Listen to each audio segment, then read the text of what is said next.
Assalamualaikum. Malam. Ya, malam ini kita lanjut ke ini ya, ke apa namanya, ke kelompok 2 ya. Udah hadir semua kelompok 2? Ya, Pak. Kelompok 2 bahas apa kemarin?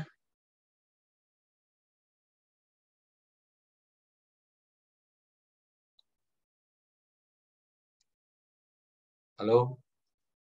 Manajemen resiko operasional, Pak. Risiko operasional ya.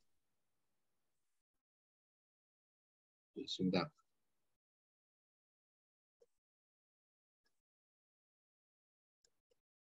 Ini berarti kita tinggal 2 sesi ya, 6.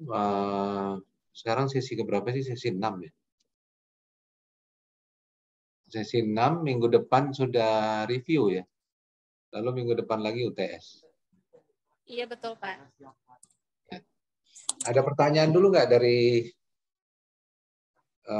teman-teman? Ada pertanyaan nggak mengenai yang sebelum-sebelumnya?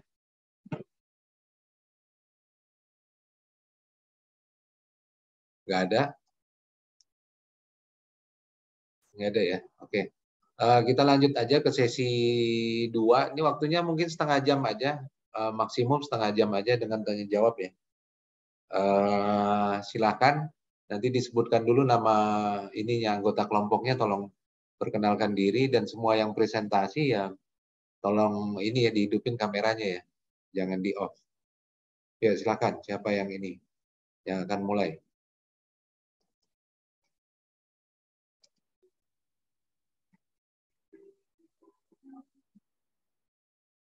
Halo? Iya, Pak, ini lagi dicoba untuk share screen.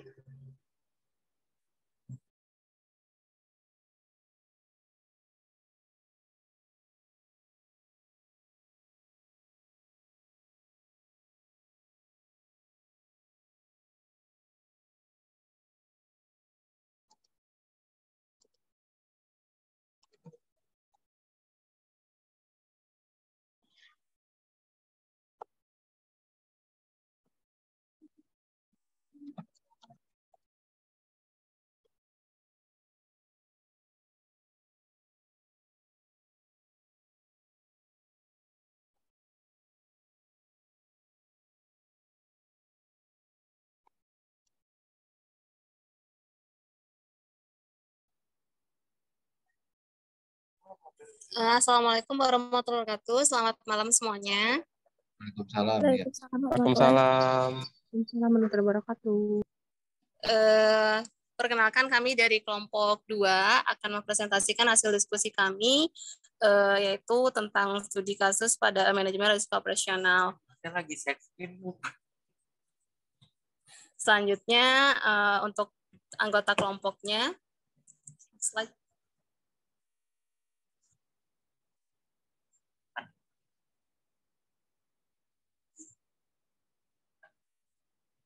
Baik, di sini ada Algias Pratama, selanjutnya itu ada Agung Rifki Fauzi, selanjutnya ada Angelina Levi, lalu ada Anil Lestari, lalu ada Dini Uswatunisa, lalu ada Fahmi Fahru Rozi, kemudian ada Fani Marta Diani, selanjutnya itu Israji, kemudian Mita Aprina, lalu Miranti Mahasasti dan Nabila Salsabila, lalu Romi, selanjutnya Sania.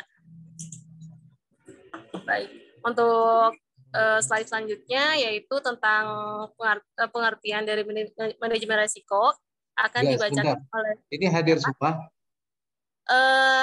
Ada beberapa yang tidak hadir, ada dari Lepi kebetulan sakit Pak untuk Lepi, lalu ada Fani kerja Pak. sedang kerja. 2 orang ya? Iya betul Pak. Oke, silakan. Baik, selanjutnya yaitu dari pengertian untuk definisi. Sebentar ya Pak ya.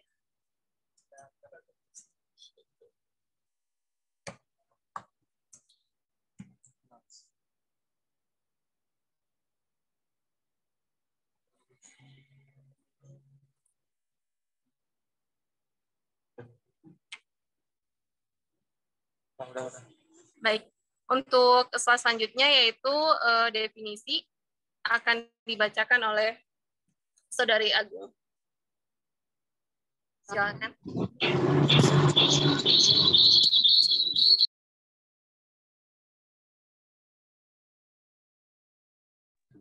Ya, pada kesempatan kali ini saya mau menyampaikan definisi resiko operasional. Manajemen resiko operasional adalah tentang kesadaran atas resiko dan tanggung jawab. Semakin tinggi tingkat kesadaran tentang manusia, proses, dan teknologi yang dapat mendukung aktivitas harian, termasuk juga semakin tinggi rasa tanggung jawab untuk menilai dan mengendalikan resiko. Semakin kuat suatu bank terhadap goncangan karena resiko operasional. Ada beberapa karyawan yang tidak sadar dengan adanya resiko operasional ini, seperti kelalaian dalam penginputan yang dapat menjadikan kerugian perusahaan atau nasabah itu sendiri. Maka dari itu, kita sebagai karyawan harus sadar akan adanya risiko operasional dan memiliki rasa tanggung jawab akan pekerjaan. Boleh selanjutnya.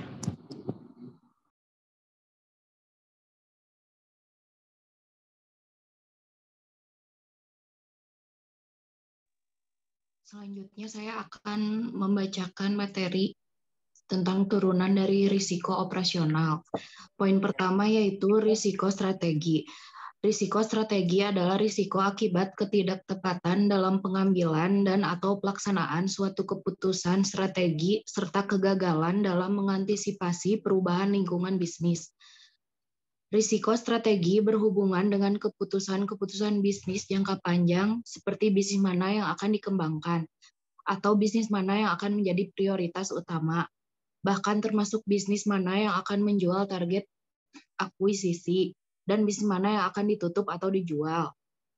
Untuk mewujudkan tercapainya tujuan atas strategi yang telah direncanakan, dibutuhkan strategi bisnis yang tepat, kebutuhan sumber daya untuk pencapaian strategi, kualitas, implementasi, dan eksekusi, saluran komunikasi, sistem operasi, jaringan distribusi, dan kapasitas, serta kemampuan manajerial yang terpadu. Selanjutnya akan dilanjutkan oleh rekan. Baik, selanjutnya yaitu pemahaman risiko kepatuhan. Nah, di mana pemahaman risiko kepatuhan ini yaitu risiko kerugian baik dari segi finansial maupun non finansial yang disebabkan bank tidak mematuhi atau tidak melaksanakan peraturan perundangan dan ketentuan internal baik eksternal dan peraturan lain yang berlaku. Pada dasarnya, risiko kepatuhan itu melekat pada risiko bank yang terkait pada peraturan perundangan dan ketentuan lainnya. Nah, seperti kayak risiko kredit terkait dengan ketentuan kewajiban pemenuhan modal minimum. Kemudian kualitas aktiva produk, pembentukan penyediaan aktiva, batas minimum pemberian kredit, risiko pasar terkait dengan ketentuan posisi devisa neto. Kemudian yang selanjutnya pedoman penerapan manajemen risiko kepatuhan, yaitu ada beberapa seperti kebijakan risiko kepatuhan. Ini slide-nya nggak ngikutin ya? Nggak ngikutin pembicaranya ya? Memang masih di halaman ini aja? Betul, Pak. Ya, Jadi masih... hanya poin-poinnya saja langsung dijelaskan sama rekan Oh iya, saya. oke. Kemudian itu yang poin kedua itu kebijakan risiko kepatuhan. Terus prosedur risiko kepatuhan. Dan yang terakhir itu terdapat sumber daya manusia dan sistem pengendalian. Mungkin selanjutnya akan dijelaskan. Poin selanjutnya itu tentang pemahaman risiko hukum. Risiko hukum adalah risiko yang disebabkan oleh adanya kelemahan aspek yuridis yang antara lain disebabkan adanya tuntutan hukum pada bank, ketiadaan peraturan perundang-undangan yang mendukung, atau kelemahan perikatan seperti tidak dipenuhinya syarat sahnya kontrak dan pengikatan agunan yang tidak sempurna. Bank harus meningkatkan pengendalian risiko hukum untuk memastikan poin-poin berikut ini, yaitu kesesuaian antara operasional, organisasi, dan pengendalian intern dengan ketentuan yang berlaku, kode etik, dan strategi usaha. Selanjutnya, kepatuhan terhadap prosedur internal, kualitas laporan keuangan, efektivitas dan efisiensi informasi manajemen risiko, dan efektivitas penerapan komunikasi yang berkaitan dengan dampak risiko hukum kepada seluruh pegawai pada setiap jenjang organisasi. Poin selanjutnya akan dijelaskan oleh rekan saya. Untuk poin yang keempat, untuk poin yang keempat yaitu risiko reputasi. Risiko reputasi adalah risiko akibat menurunnya tingkat kepercayaan stakeholder yang bersumber dari persepsi negatif terhadap bank.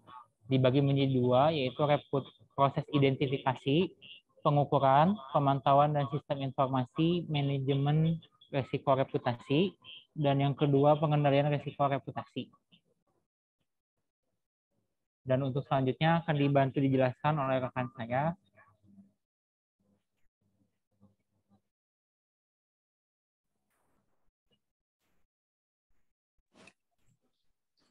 Contoh kasus, pembukuan kegiatan usaha PTX oleh Bank Indonesia.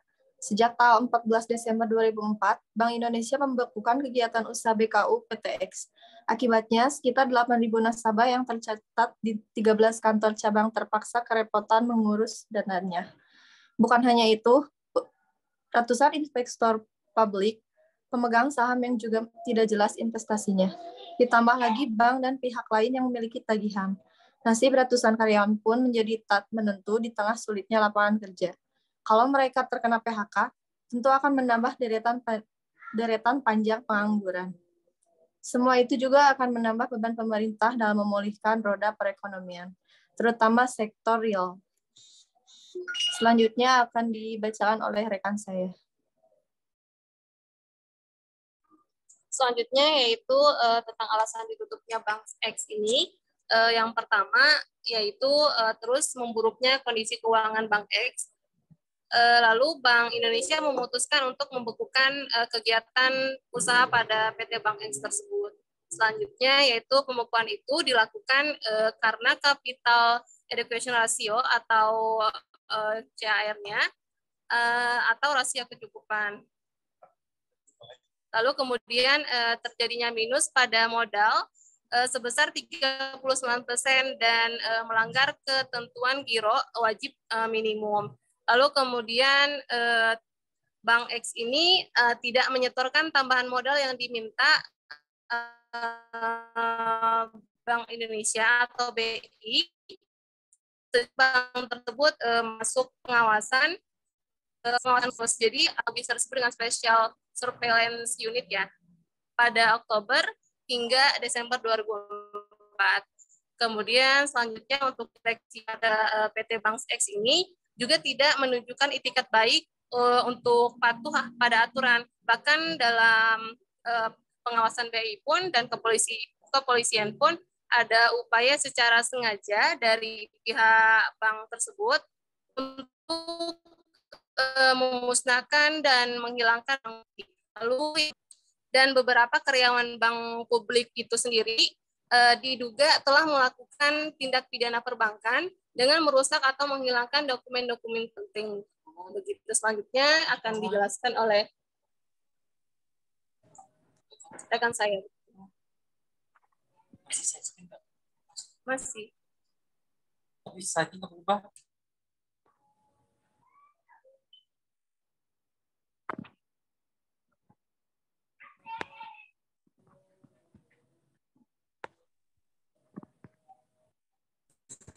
Mohon ditunggu ya rekan-rekan, lagi ada masalah atau trouble dari internet.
Dilanjutkan ya teman-teman. Selanjutnya, hasil analisis permasalahan pada Bank X. Dalam kasus ini, Bank X setidaknya telah melanggar dua prinsip good corporate governance, yaitu transparansi dan akuntabilitas. Sebagai perusahaan yang telah go publik dalam penerapan prinsip GCG seharusnya menjadi perhatian. Sehatnya sebuah bank tidak hanya berpatokan pada aset atau modal saja, namun juga harus memperhitungkan faktor manajemen risiko yang meliputi 8 faktor, yakni risiko kredit, risiko pasar, risiko likuiditas, risiko operasional, risiko hukum, risiko strategi, risiko kepatuhan, serta risiko reputasi.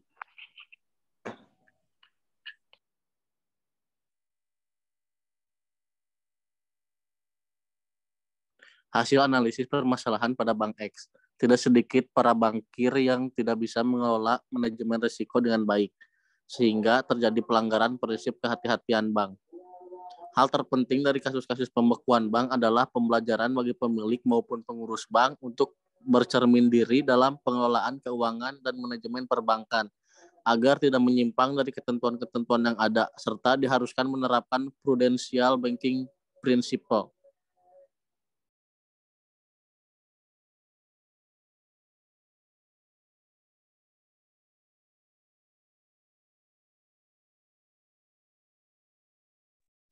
Ya, selanjutnya solusi masalah pada Bank X. Yang pertama itu sebagai perusahaan terbuka, semestinya Bank X transparan dan menerapkan dengan seksama asas good corporate governance. Di mana yang kedua itu kehancuran Bank X disebabkan oleh sebuah kolusi antara pengelola Bank X dengan Prudence Asset Management atau PAM. Yang ketiga, kasus Bank X menarik diikuti karena kasus ini mencoreng citra reksadana, sebuah instrumen pasar modal yang mengalami pertumbuhan pesat selama 2 tahun terakhir.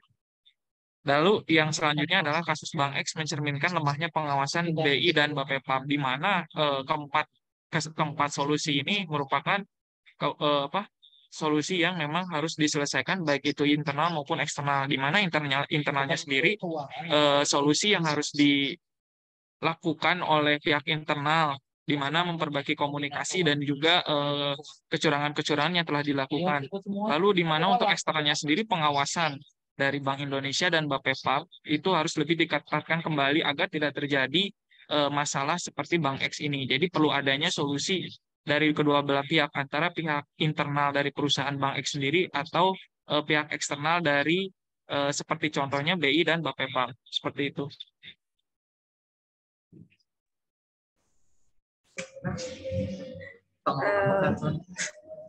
Untuk kesimpulannya, jadi dalam kasus ini Bank X setidaknya telah melanggar dua prinsip, yaitu transparansi dan akuntabilitas. Sebagai perusahaan yang telah menerapkan prinsip corporate governance seharusnya menjadi perhatian. Masyarakat berhak tahu informasi material dan perkembangan perusahaan dalam keadaan yang sebenar-benarnya. Tidak boleh ada yang disembunyikan, apalagi menyajikan informasi yang menyesatkan.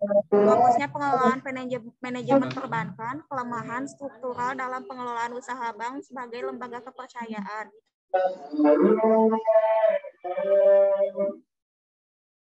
Kurangnya transparansi dan pemahaman serta kelemahan infrastruktur pengawasan bank seringkali menjadi kendala hampir kebanyakan bank di Indonesia. Jadi sudah seharusnya hal ini menjadi pembelajaran bagi pemilik maupun pengurus bank untuk bercermin diri dalam pengelolaan keuangan dan manajemen perbankan agar tidak menyimpang dari ketentuan-ketentuan yang ada. Itu tolong dong mix-nya tuh siapa tuh? Mix-nya Parno ya?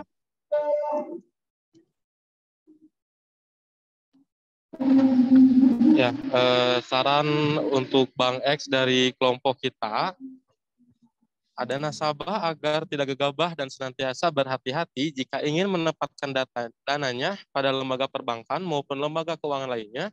Dan untuk perusahaan seharusnya transparan dan menerapkan dengan seksama asas good corporate governance. Perusahaan juga dapat menerapkan langkah-langkah proses manajemen risiko untuk mengelola risiko tersebut. Dan untuk badan pengawas sebaiknya lebih meningkatkan lagi keamanannya agar kasus serupa tidak terulang lagi. Sekian presentasi dari kelompok 2. Baik. Aplaus ya buat kelompok 2 ya. Baik, demikianlah dari presentasi dari kelompok kami tentang studi kasus pada PT Bank X yang ditutup oleh Bank Indonesia untuk operasionalnya. Silakan jika ada pertanyaan. Ya, silakan kalau ada yang mau bertanya dari kelompok lain.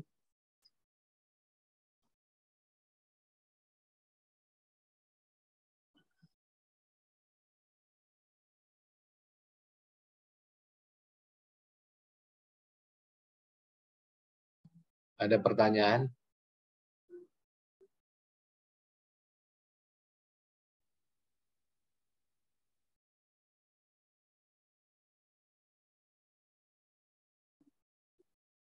Ayo, yang mau bertanya.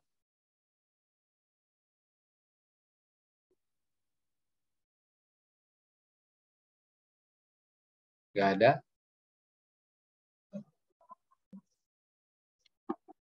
Saya Pak mau nanya.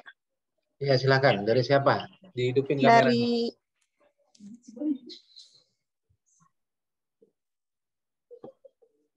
Nabila. Ya.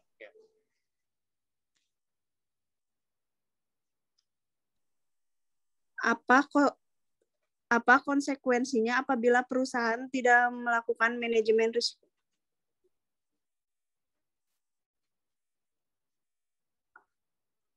Putus suaranya tuh, Nabila tadi. Apa pertanyaannya? Apa konsekuensinya apabila manajemen tidak kedengar nggak Pak? Tidak apa? Apa konsekuensinya apabila perusahaan tidak melaksanakan manajemen risiko? Apa Pak?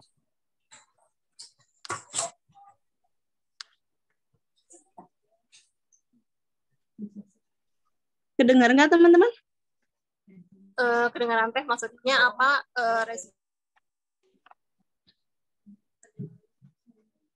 Pertanyaannya teh apa konsekuensi apabila perusahaan tidak melakukan manajemen risiko ya? Betul. Ya, 3 pertanyaan. Ya, makasih Kumpulin dulu Nabila. aja ya.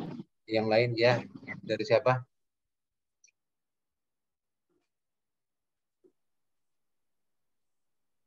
Ada lagi yang bertanya? Silakan. Kita kumpulin sampai 3 dulu.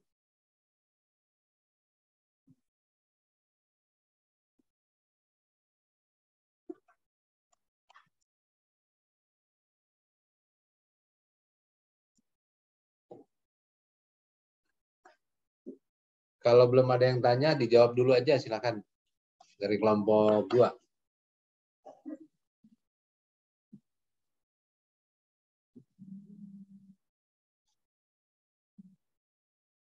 Ayo, kelompok 2. Saya minta bantu jawab ya Pak ya, dari kelompok 2. Ya, silakan.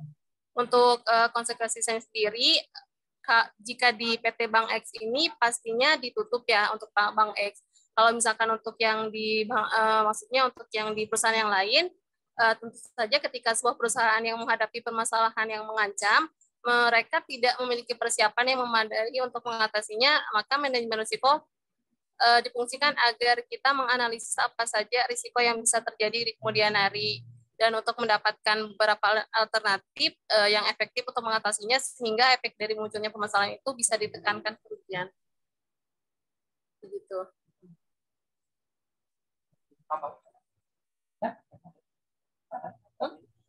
Cukup, Nabila?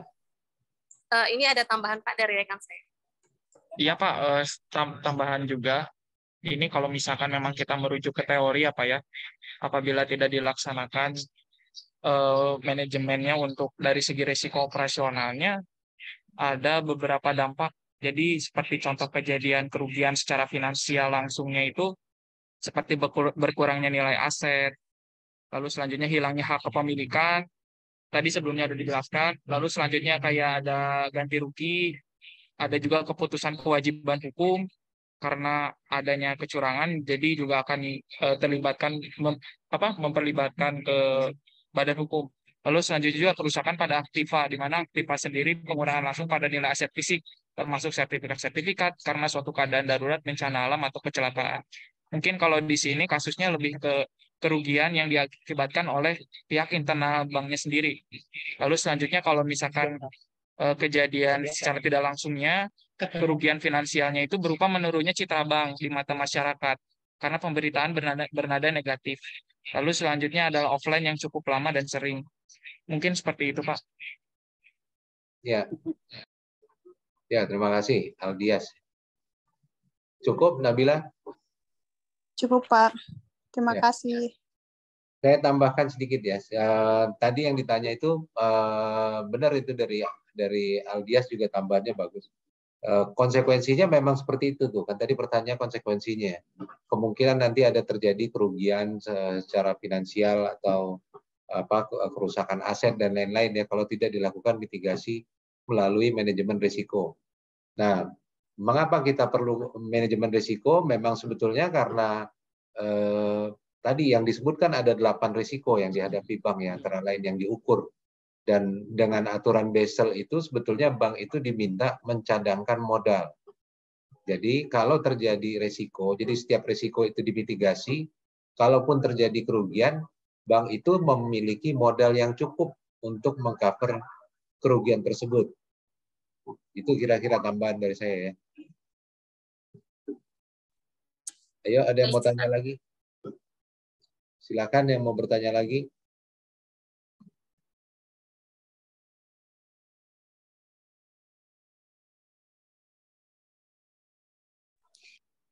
Izin bertanya, Pak. Ya, silakan, Pani. Kalau kameranya dihidupin.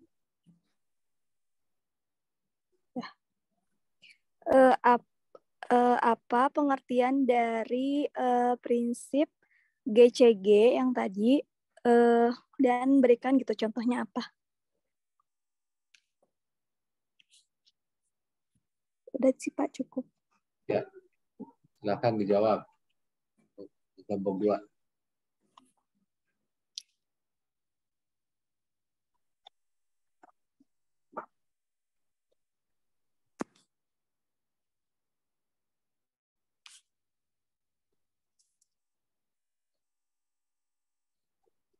Yuk, kelompok 2, silakan.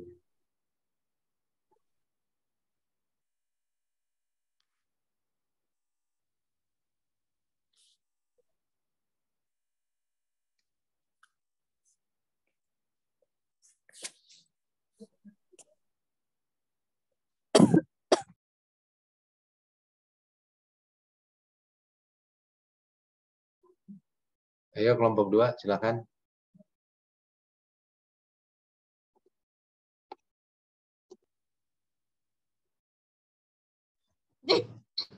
Ya. GCG ya. GCG itu prinsip tata kelola perusahaan yang baik yang dibangun untuk menciptakan kepercayaan stakeholder terhadap perusahaan. Prinsip ini diambil dari good government atau tata kelola pemerintah yang bersih dan transparan. Contohnya, ada sistem pengendalian dan pengawasan intern, mekanisme pelaporan atas dugaan penyimpangan, tata kelola teknologi informasi, pedoman perilaku etika, dan masih banyak lainnya.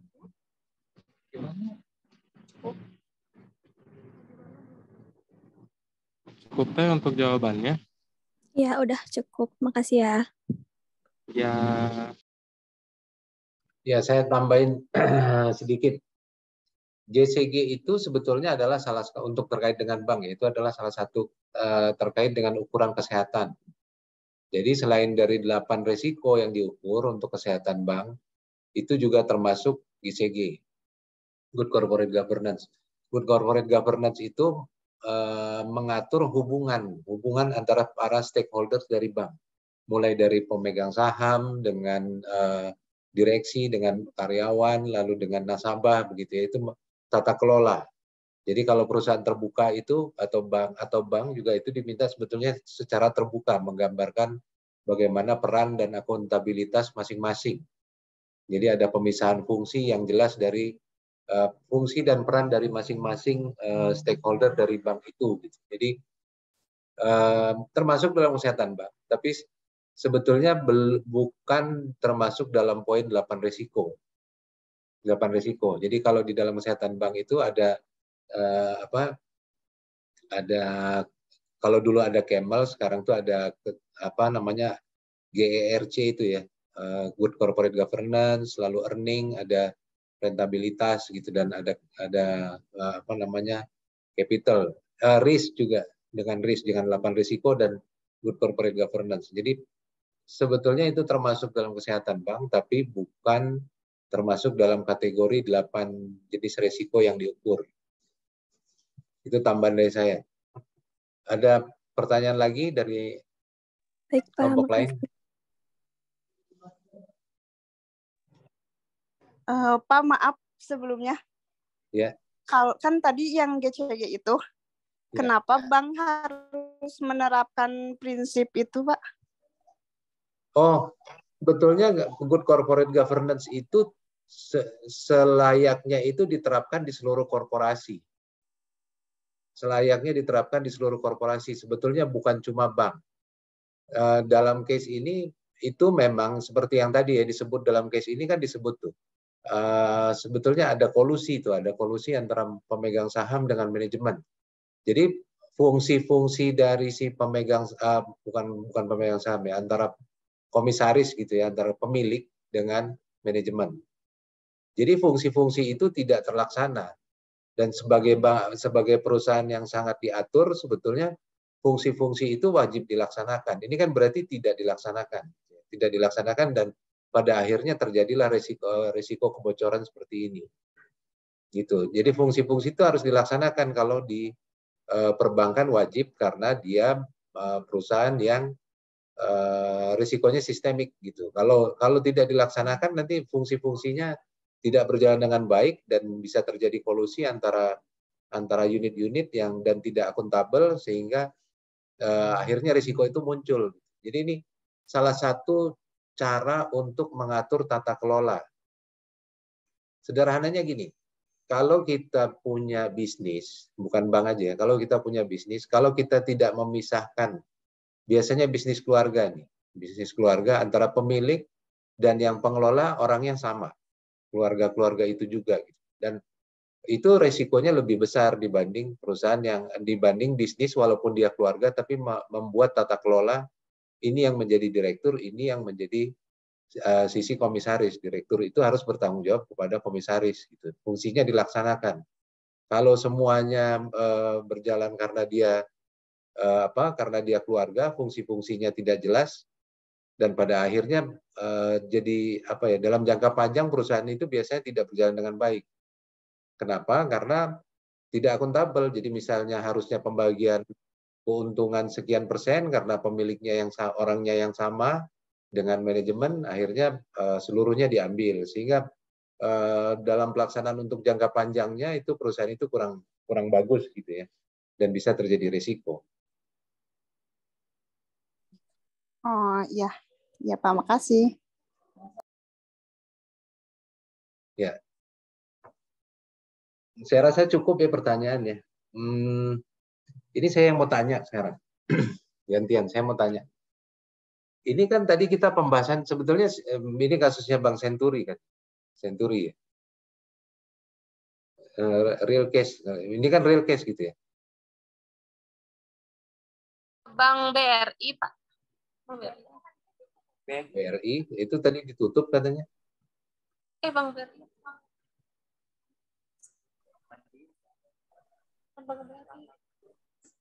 Ayo yang bikin.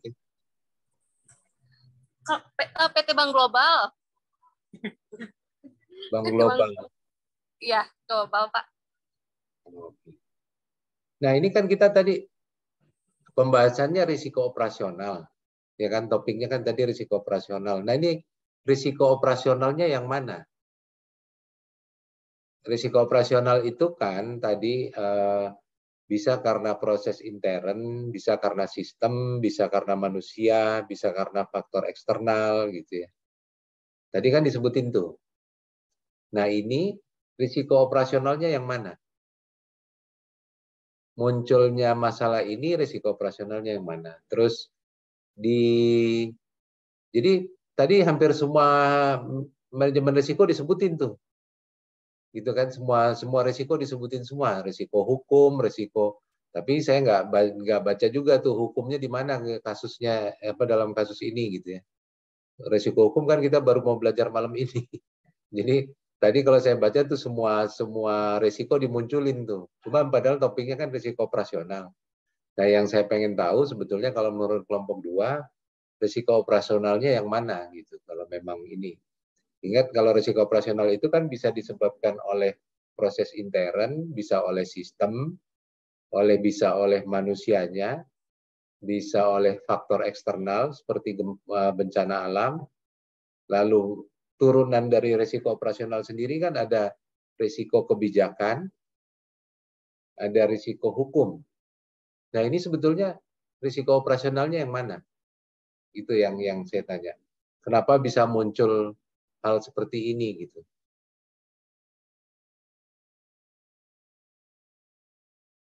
Ayo silakan.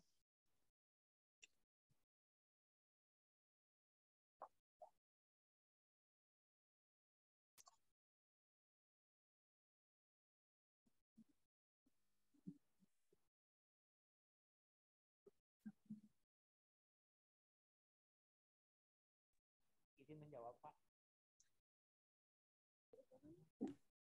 Izin menjawab, Pak. Ya, silakan. Yang pertama itu risiko manajemen dari intern, Pak. Yang di awal tadi alasan ditutupnya bank. Pertama, terus memburuknya kondisi keuangan Bank X itu mengkondisikan berarti kondisi bank yang di dalam yang di internnya itu sudah nggak bagus, Bapak. Itu yang pertama. Terus yang kedua dari manusianya. Ada sumber daya manusianya. Tadi dijelaskan mengenai direksi Bank X tidak menunjukkan itikat baik untuk patuh pada aturan, Pak. Jadi dari sumber dayanya Bank X tersebut sudah menyimpang dari aturan yang harusnya ditetapkan, Bapak.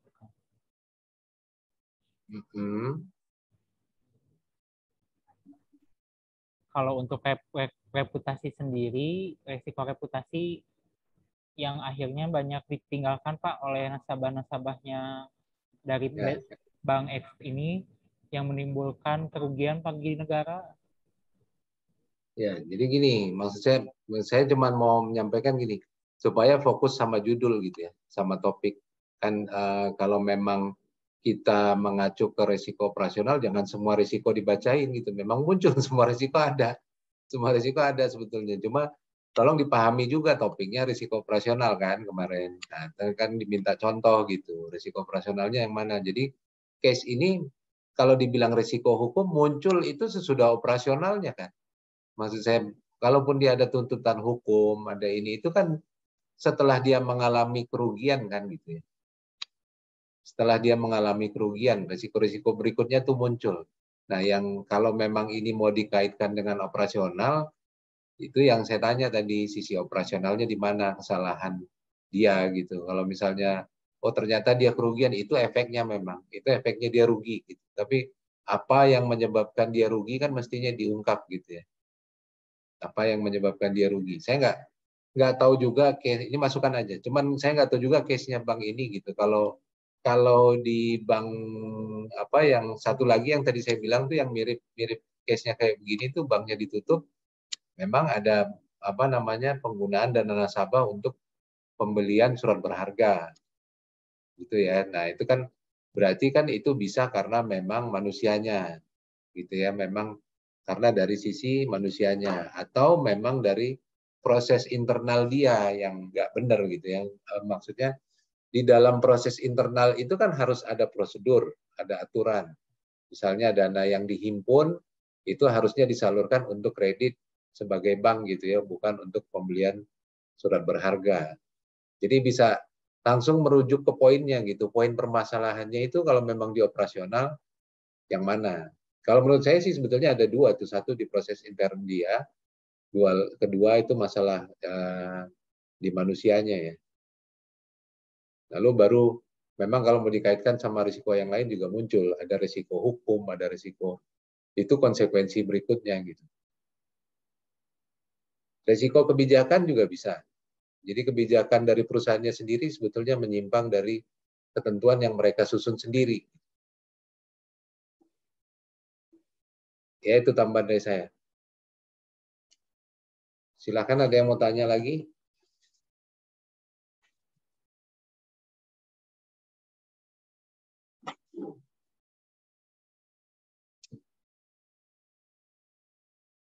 Ada yang mau bertanya? Ini baru 3 nih. Baru tiga pertanyaan.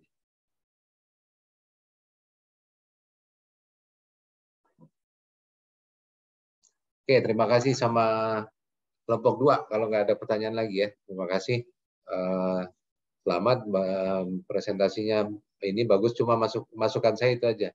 Jadi next kalau ada yang presentasi juga diingat juga itu fokus kita kemana gitu, jangan semuanya dipaparin gitu kan, karena kan kita bahas operasional nih, sebenarnya risiko operasionalnya munculnya di mana gitu. Itu aja, tadi agak blur tuh operasionalnya di sebelah mana gitu. Saya nggak nangkep juga tuh yang mana ininya. Oke, terima kasih ya. Kita lanjut sama ini aja, sama perkuliahan. Baik, jadi ini udah minggu ke-6 ya. Minggu ke-6 berarti minggu ke-7 review dan minggu ke-8 sudah ini kita sudah apa namanya? Sudah UTS. Ada pertanyaan nggak sampai sini? Maaf Pak, izin bertanya. Kan Ya. Sesi 8 kita UTS. Ya. Saya tuh kan kelompok 3. Nah, berarti tampilnya setelah UTS ya Pak ya? Sesi 9. Iya, betul. Betul. Iya. Baik Pak, terima kasih.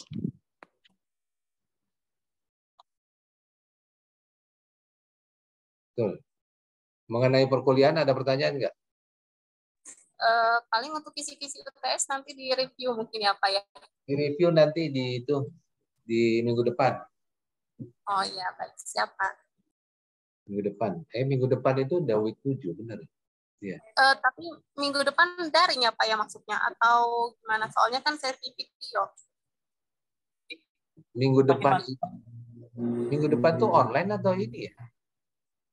Online, Video, seharusnya sih video, cuman nggak tahu kalau ketentuan dari prodinya mau online semua. Karena Ya, sesi review. kalau mestinya review nggak bisa video. Nanti ditanya aja ke ini. Ditanya aja, mestinya minggu depan tuh nggak video.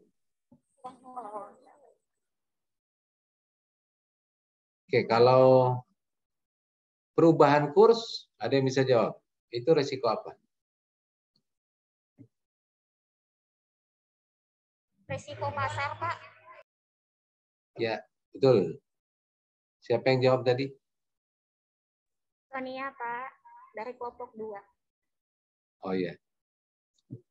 Resiko pasar. Kita sudah belajar resiko kredit, resiko pasar, resiko operasional. Lalu kenapa bank itu perlu regulasi, gitu ya. Dan malam ini kita masuk ke resiko hukum. Sebenarnya kalau teman-teman baca itu di buku, textbook yang saya kasih, resiko hukum itu termasuk bagian dari turunan dari resiko operasional. Betul?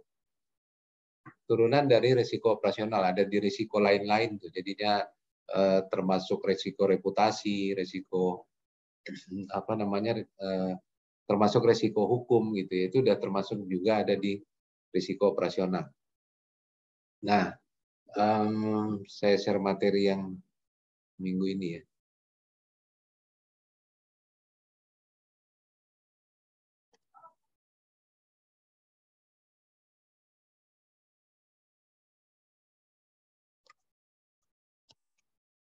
Oke, ini topiknya minggu ini sebetulnya resiko hukum dan resiko kepatuhan. Gitu. Resiko hukum dan resiko kepatuhan. Jadi sebetulnya harus dipisah. Dipisah antara resiko hukum dengan resiko kepatuhan. Jadi diingat ya, kalau kepatuhan itu sebetulnya terkait dengan kepatuhan terhadap peraturan. Jadi kalau di bank itu ada dikenal dipisah tuh antara fungsi legal, hukum, sama fungsi compliance. Compliance itu ketaatan terhadap regulasi. Jadi ada dua. Sebetulnya ini dua faktor yang berbeda. berbeda antara risiko hukum dan risiko kepatuhan. Jadi jangan rancu ya, maksud saya nanti kalau misalnya di ujian gitu ya, antara risiko hukum sama risiko kepatuhan itu berbeda. Ya, risiko kepatuhan, kalau risiko kepatuhan itu melekat kepada terkait dengan kepatuhan terhadap regulasi atau perundang-undangan yang berlaku, gitu ya. Jadi kalau dia dengan regulasi berarti urusannya dengan regulator. Dalam hal ini bank itu banyak regulatornya. Ada OJK, ada Bank Indonesia, ada termasuk juga ada pemerintah dan ada PPATK gitu ya, yang belum lagi ada pemeriksa keuangan gitu ya, semacam BPK itu juga termasuk. Nah, mereka ini kan sebetulnya regulator ini kan memberikan rambu-rambu yang tidak boleh dilanggar. Misalnya bank itu harus lapor, misalnya setiap bulan lapor mengenai laporan bank umum gitu ya. Nah, kalau dia tidak memenuhi ketentuan itu, bank itu bisa dikenakan denda. Itu terkait dengan risiko kepatuhan, risiko compliance. Jadi indikatornya adalah sebetulnya pelanggaran terhadap peraturan yang diberikan, peraturan atau perundang-undangan. Nah, ini beda dengan risiko hukum. Jadi bank itu wajib mengetahui semua ketentuan atau kebijakan yang sudah diterbitkan oleh regulator.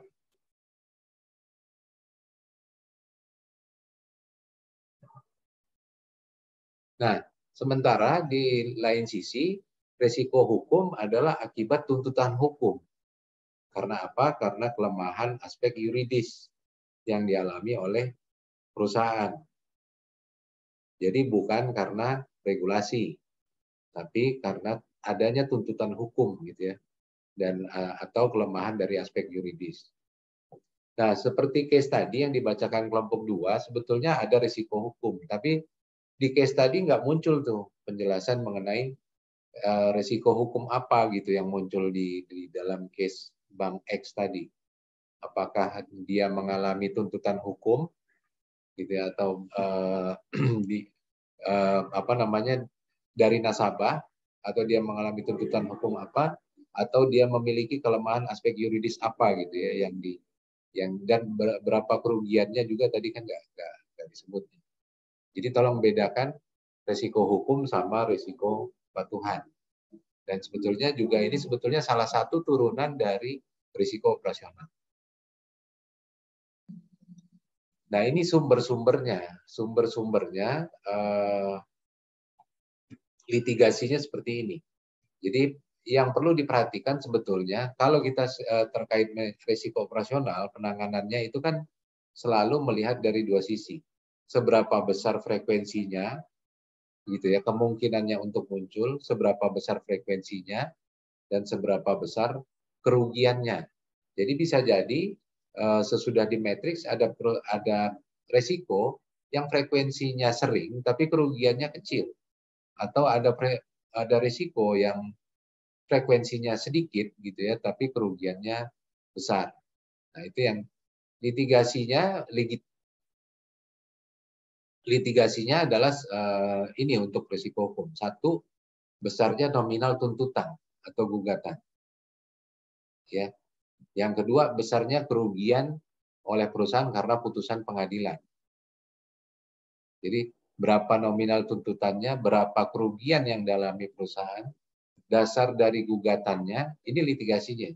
Lalu kemungkinan timbulnya kegugatan yang serupa. Nah, sekarang gini, ini ada case real. Coba teman-teman ini ya jawab gitu kira-kira. Ada seorang nasabah yang memiliki dana gitu di suatu bank. Bank itu kan terikat dengan kerahasiaan. Ternyata rekening korannya itu diketahui oleh istrinya atau suaminya gitu ya. Dan bank itu melakukan pelanggaran gitu kan, dia memberikan rekening koran suaminya kepada istrinya atau istrinya kepada suaminya. Dan ternyata mereka ini dalam proses hukum berselisih gitu ya, dalam besar proses hukum berselisih, dan terjadilah tuntutan tuh dari yang dirugikan, dari suaminya atau istrinya itu tuntutan ke bank. Dan karena melanggar, sebetulnya bank itu mengalami kerugian yang cukup besar. Jadi nasabahnya misalnya punya uang hanya 100 juta, tapi karena tuntutan dia bisa menang sampai dengan sekian miliar, gitu ya, karena bank itu melanggar ketentuan melanggar ketentuan dari bank itu sendiri, gitu ya, ketentuan perbankan bahwa itu termasuk dalam kerugian bank, gitu. Nah, ini kalau menurut teman-teman sebetulnya masuk dalam risiko hukum, masuk dalam risiko operasional. Sebabnya apa? Sebabnya apa gitu? Apa yang menjadi penyebab? Ada yang bisa jawab? Apa yang menjadi penyebab? Apakah dari proses internnya? Apakah dari sistemnya? Ingat, di operasional itu ada itu. Dari proses intern ada sistem, ada manusianya, ada kebijakannya. Kalau kasus seperti tadi, sampai muncul tuntutan hukum, apakah itu termasuk risiko operasional? Dan risiko operasionalnya itu apa penyebabnya? Ada yang bisa jawab? Silakan. Nggak apa-apa, jawab aja.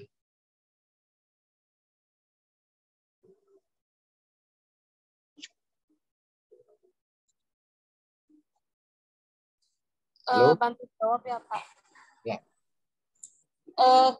Menurut kita sih dari SDM-nya ya, Pak, ya, karena apa sih namanya, menggelapkan dana perusahaannya sehingga jadi ada kebangkrutan begitu, Pak. Ya, SDM bisa. Ini resiko apa? Risiko operasionalnya ya. Ya, betul. Itu resiko operasional, betul. Dan itu juga merupakan risiko hukum kan? Karena apa? Karena adanya tuntutan hukum gitu ya. Dan akibat adanya tuntutan hukum. Dan sebabnya makanya kadang-kadang memang disebut bahwa risiko hukum itu salah satu turunannya adalah di risiko hukum. Di situ memang terjadi bahwa satu, manusianya melanggar, kedua, sebetulnya dia melanggar juga proses internal dari bank itu sendiri. Gitu kan? Itu kan harusnya bank itu memiliki prosedur yang cukup gitu, yang sudah mengatur bagaimana hubungan antara mengenai aturan mengenai kerahasiaan bank. Gitu ya. Kira-kira tuh tepat tuh Mita tuh ininya jawabnya. Ini litigasinya, jadi yang dilihat itu adalah besar nominal, besar kerugian, dasar dari gugatan yang terjadi, lalu kemungkinan timbulnya gugatan yang serupa. Jadi case tadi mungkin frekuensinya nggak sering, tapi impact-nya besar. Gitu kan, karena nasabahnya hanya punya saldo 100 juta, tapi tuntutannya sekian miliar, 2 miliar, dikabulkan gitu oleh pengadilan. Jadi frekuensinya nggak sering, tapi kerugiannya besar. Nah, itu menjadi salah satu faktor litigasi bagi bank. Gitu. Nah, ada yang kedua adalah faktor kelemahan perikatan. Jadi sumber kita menilai risiko hukum itu begitu, satu dari litigasinya, kedua kelemahan perikatan. Satu, tidak terpenuhinya syarat sah perjanjian. Jadi setiap perjanjian, entah itu perjanjian kredit, pembukaan rekening, semua itu sebetulnya sudah dilakukan review mengenai syarat sah dari satu perjanjian. Jadi begitu teman-teman buka rekening, itu adalah perjanjian gitu ya. Dan perjanjian itu makanya setiap pembukaan rekening itu kita nasabah itu akan dikasih satu kopinya karena itu adalah bentuk perjanjian. Lalu faktor kelemahan lainnya tidak cukupnya dokumen pendukung.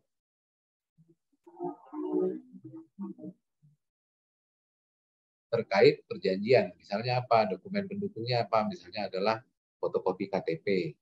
Sehingga waktu itu terjadi kelemahan tuh di perjanjian, di perikatan itu. Gitu. Banyak case rekening itu fiktif gitu, antara manusianya dengan identitasnya itu berbeda. Gitu. Nah itu yang berarti kan dokumen pendukungnya yang dalam hal ini misalnya kopi dari identitas itu yang tidak cukup. Lalu kelemahan dari klausa perjanjian. Ada yang bisa kasih contoh? Itu bisa jadi risiko tuntutan hukum. Jadi di dalam perjanjian itu sendiri misalnya ada kelemahan yang akhirnya menjadi risiko hukum bagi bank itu. Ada yang bisa kasih contoh? Ini mudah nih. Kelemahan dari klausul perjanjian. Contohnya apa? Case untuk bank.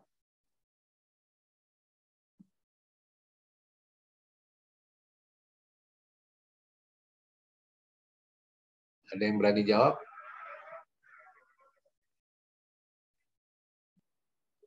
Ada yang pernah buka rekening? Itu kan sebetulnya poin-poin perjanjian tuh. Iya, betul. Nah, ada nggak dari poin-poin itu yang kira-kira menurut teman-teman bisa jadi kelemahan dari bank? Ini apa aja?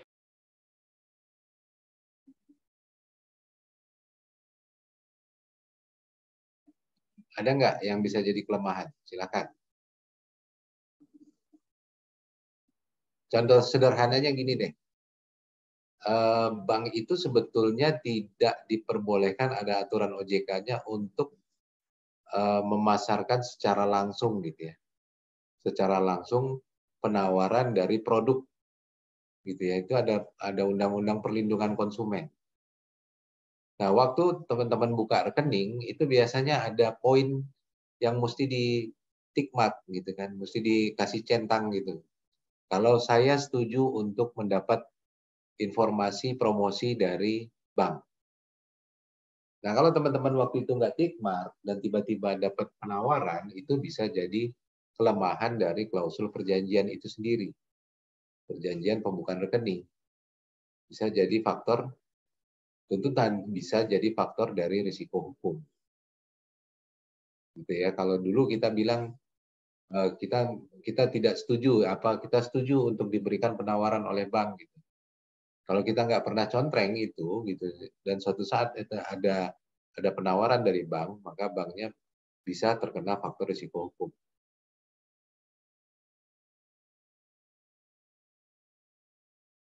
Ada pertanyaan sampai sini?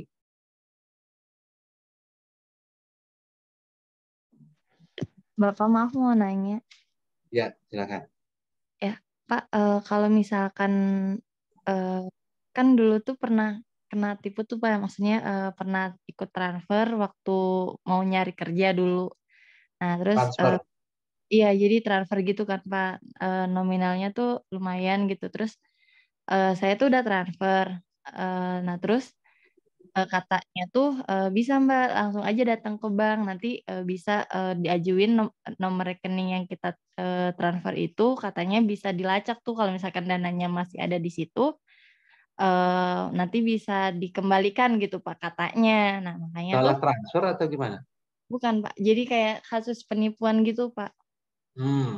Waktu itu kan saya itu kan baru lulus kuliah ya pada D3, jadi emang belum paham mengenai pekerjaan. Awalnya tuh pekerjaannya ditawarin kerja by email gitu Pak.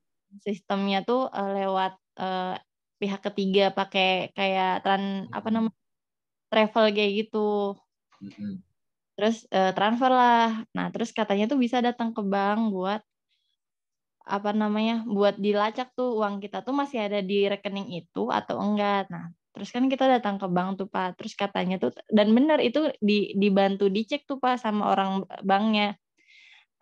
Maaf Mbak, katanya tuh dananya tuh udah diambil kayak gitu. Nah, itu tuh sebenarnya kalau misalkan kayak gitu tuh masuk ke dalam sebenarnya kan itu kan privasi setiap ini apa ya, setiap apakah boleh gitu misalkan ada kasus kayak gitu, rekeningnya tuh bisa dilacak dan diberitahukan kepada yang bersangkutan tanpa melalui hukum dari maksudnya dari kantor polisi gitu, Pak.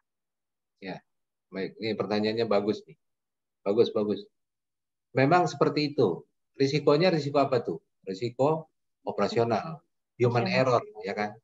Ya. Sorry, nggak ada human error sebetulnya di situ. Ya nggak? Ada nggak human error dari banknya? Nggak ada justru. Nggak ada. Semua perintahnya mungkin benar, gitu kan? Yang dalam kasus ini kan Ayu sendiri yang salah, bersalah gitu ya, maksudnya melanjutkan instruksi yang sebetulnya itu penipuan. Gitu. Iya. Jadi bank itu sebetulnya nggak ada bersalah. Dan bank ini cukup cerdik, sebetulnya dia nggak akan menyebutkan saldonya kan. Iya, betul. Dia nggak sebutkan saldonya tuh, cuma dia bilang dananya udah nggak ada. Gitu. Jadi bank itu nggak ada yang salah di situ. Tapi kalau dia sebutkan, oh saldonya sekarang ada 1 miliar gitu di rekening, nah itu dia bersalah. Dia kan nggak menyebutkan, karena saldo itu kan rahasia bank, termasuk rahasia bank. Dia melanggar undang-undang perbankan, berarti dia terkena resiko hukum. Kalau dia menyebutkan.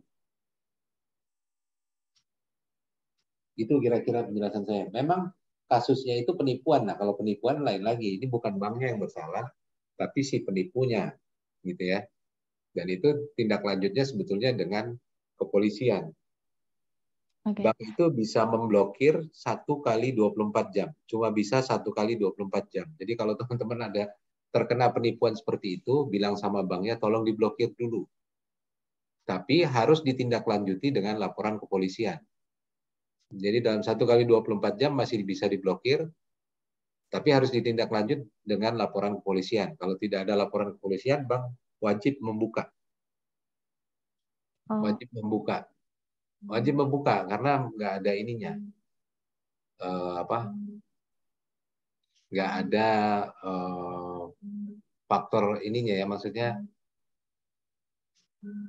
nggak ada faktor kesalahan dari si nasabah itu gitu ya, si nasabah penerima. Belum ada laporan bahwa dia melakukan penipuan. Tapi kalau misalkan nih nomor rekening itu tuh emang udah banyak banyak yang udah lapor tuh Pak. Jadi emang nomor rekening itu udah banyak yang lapor kalau itu tuh emang sering terima dana penipuan. Nah, tapi yang anehnya tuh kenapa nggak diblokir atau gimana gitu Pak? Sebentar.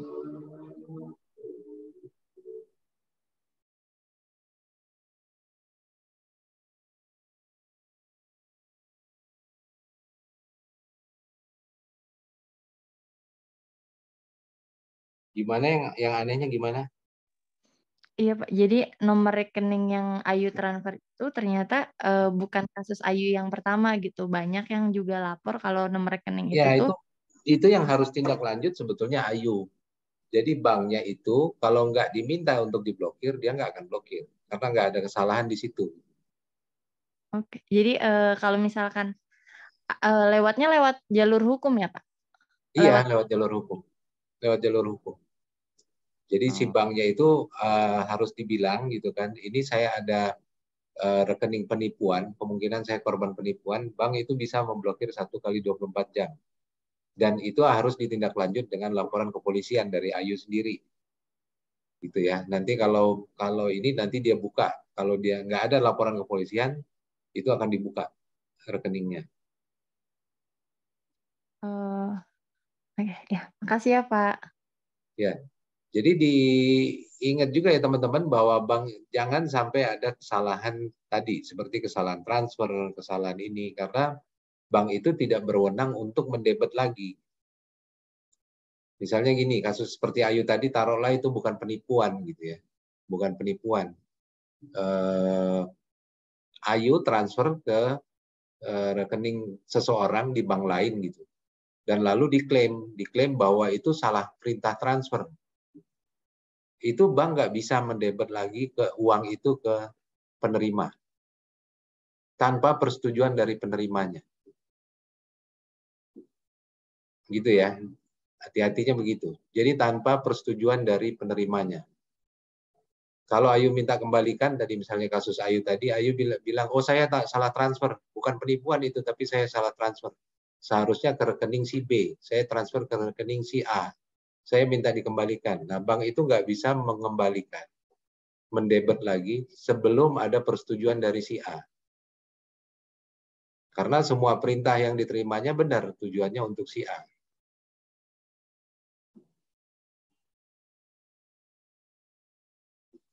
Ya, itu faktor-faktor kelemahan perikatan. Jadi di situ juga ada masalah perubahan dari perjanjian, lalu pemahaman dari para pihak terkait dengan perjanjian. Jadi sering di kasus itu para pihaknya sendiri tidak paham gitu ya dengan dengan inti dari perjanjian tersebut.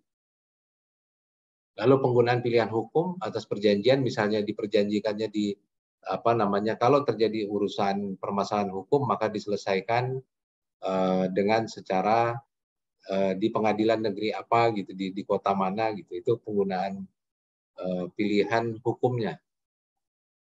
Dan juga kelemahannya itu bisa disebabkan tidak dapat dilaksanakannya satu perjanjian.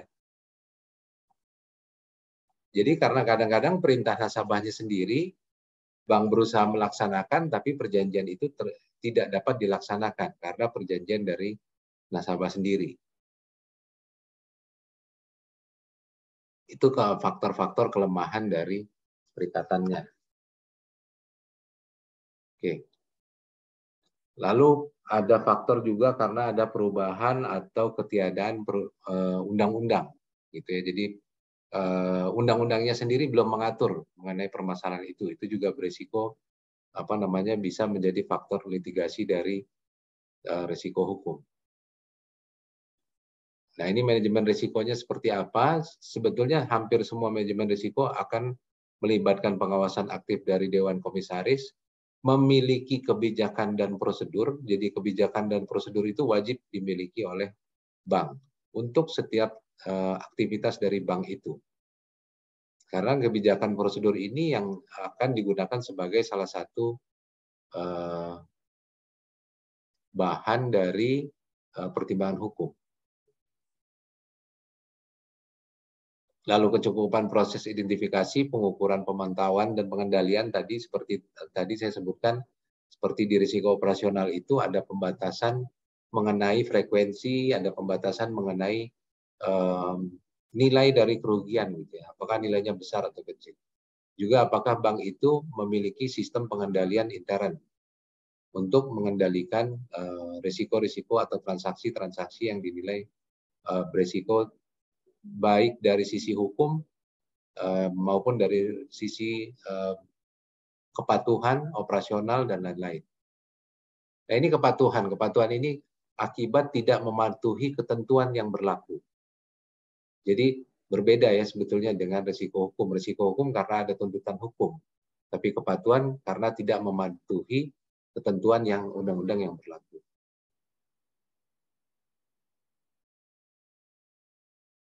Ada pertanyaan sampai sini?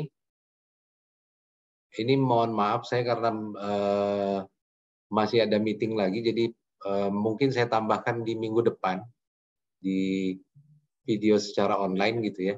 Jadi untuk minggu ini kita akhiri dulu. Terima kasih. Terima kasih juga untuk kelompok 2 atas presentasinya. Nanti bahannya tolong dikirim minggu depan. Tolong ditanya aja ke fakultas apakah itu harus ini video gitu ya atau dengan online gitu ya. Saya kira cukup untuk hari ini. Saya tutup dulu, nanti kita sambung minggu depan. Terima kasih. Assalamualaikum warahmatullahi wabarakatuh. Waalaikumsalam.